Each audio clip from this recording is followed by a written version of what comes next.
Before you can create a campaign, your brand must be active. From the client portal, click the SMS Campaigns tab. On the left side, you can see your brand registration card. Your brand status must show active before the campaign registration button becomes available. If your brand is still in draft, pending review, or submitted status, you will need to wait for it to be verified before proceeding.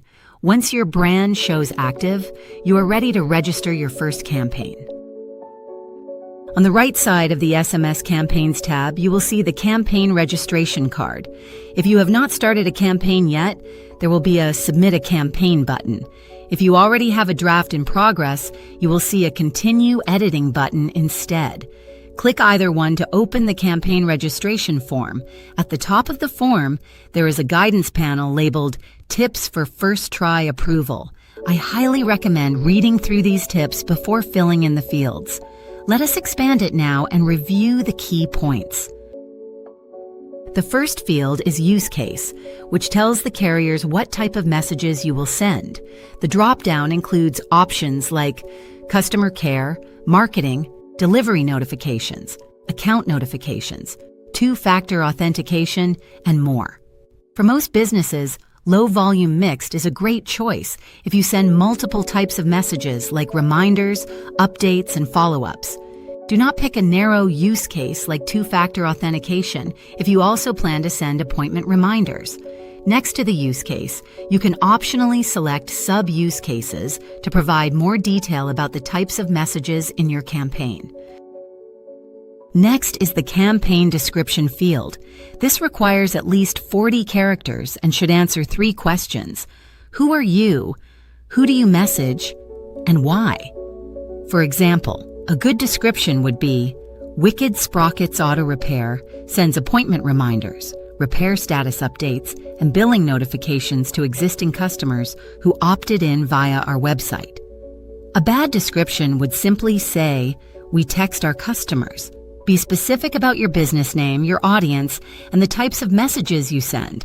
The more detail you provide, the higher your chance of first try approval. The message flow field is where you explain exactly how customers opt in to receive your text messages. This also requires at least 40 characters.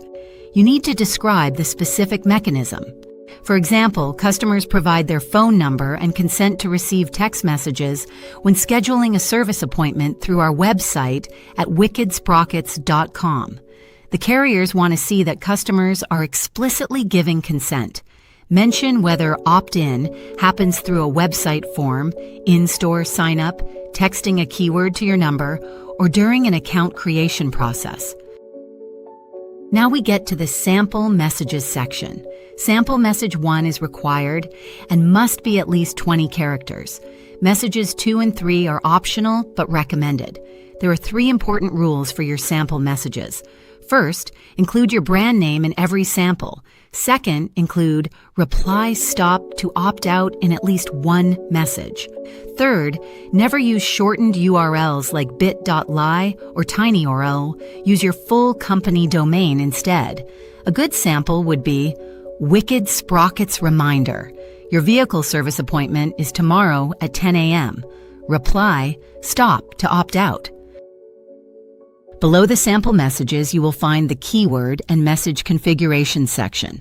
The opt-out keywords field defaults to stop, and the help keywords field defaults to help. You can add additional keywords separated by commas, but stop and help should always be included. The opt-in keywords field is optional. For example, start or yes. Below those are the opt-out message and help message fields, which define what your system sends back when someone texts one of those keywords. There are also fields for your privacy policy URL and terms of service URL, which are recommended but not strictly required. At the bottom of the form, you will see the Content Flags checkboxes. This is critical. If your sample messages contain any URLs, you must check embedded links. If they contain phone numbers, check embedded phone numbers. A mismatch between your samples and these flags will cause an instant rejection. The remaining flags for number pool, age-gated, and direct lending are for specialized use cases, and most businesses leave them unchecked. When you are ready, you have two options. Save draft saves your progress so you can come back later. Submit for review sends your campaign to our team for review before it goes to the carriers. A submission fee will be added to your next invoice. After you submit, your campaign moves to pending review status.